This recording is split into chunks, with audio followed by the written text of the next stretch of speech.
Hi, second and third graders. Today in art class, we are going to be creating Dr. Seuss hats for us to wear at our music concert with Mrs. Newsome coming up.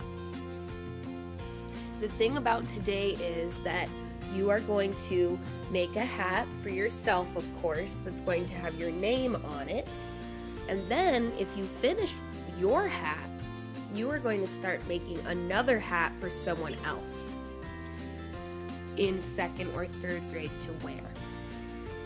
To start making these hats, you are going to need a large picture of a hat that you're going to cut out with scissors.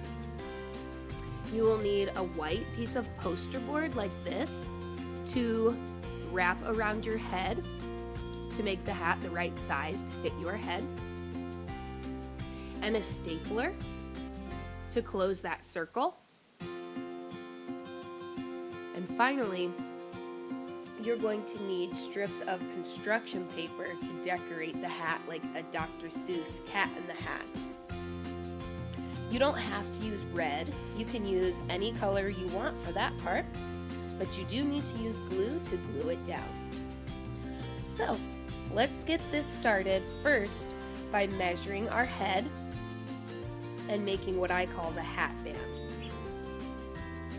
For that part, you're going to need the long, skinny piece of white poster board. And for your first hat, since it's going to be yours, you're going to write your name and your art code on it. The name and code should be wrapped inside of the hat band, like this, so that it's not sticking out and no one can see it, except you. So take the poster board and wrap it around your head above your ears and hold it in place with your hands. Then with one hand holding it closed and the other hand holding the stapler, put 3 staples across it to connect it. And there you have it. That hat band has my name in it and it fits my head. So I know that this hat is going to be mine. After you have a hat band, you need to get a hat outline and start cutting it out with scissors. Cut in from the edge and then follow the black line around the whole hat and recycle your scraps. When that's done, you get to pick any color construction paper you want. The classic Dr. Seuss Cat in the Hat hat is red and white, so that's what I'm doing for my example. And I'm going to put glue on each of these pieces of construction paper and lay them across the hat, leaving some spaces in between to give it red and white stripes. Notice the construction paper is too long right now to fit on the hat nicely. But we're just going to keep gluing these strips and we're going to trim them to be the right size later.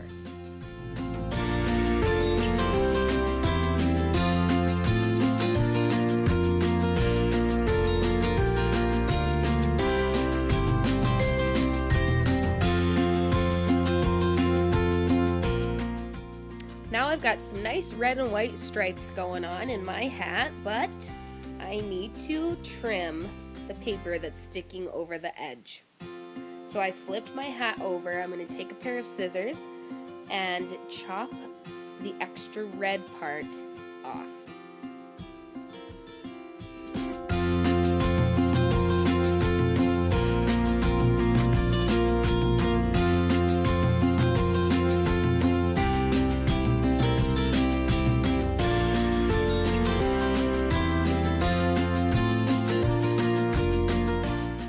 These scraps can be recycled as well. Maybe you should wait until clean up to do it, but it'd be really nice for you to recycle those.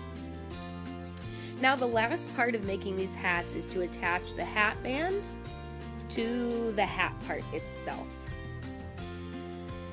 It is a little bit floppy right now, but we are going to put a piece of cardboard behind the tall part of the hat after we attach it with 4 staples. Like so.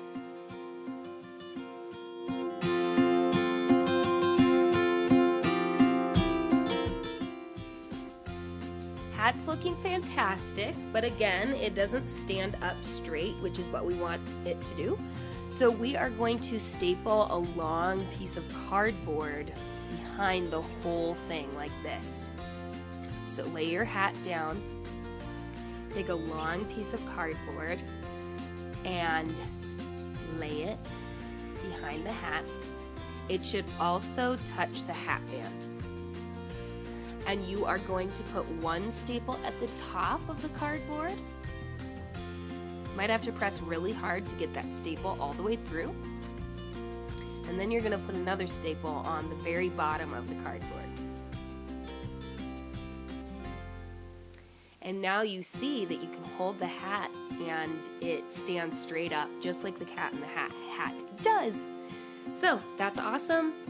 Make a hat for yourself and then please make hats for other people who won't get a chance to make them. Thank you. These hats are going to look fantastic when you're on the stage singing those Dr. Seussical the Musical songs, and no one's going to be able to see the brown cardboard behind the hat because you'll be facing front. So cool. I'm very excited. Good luck.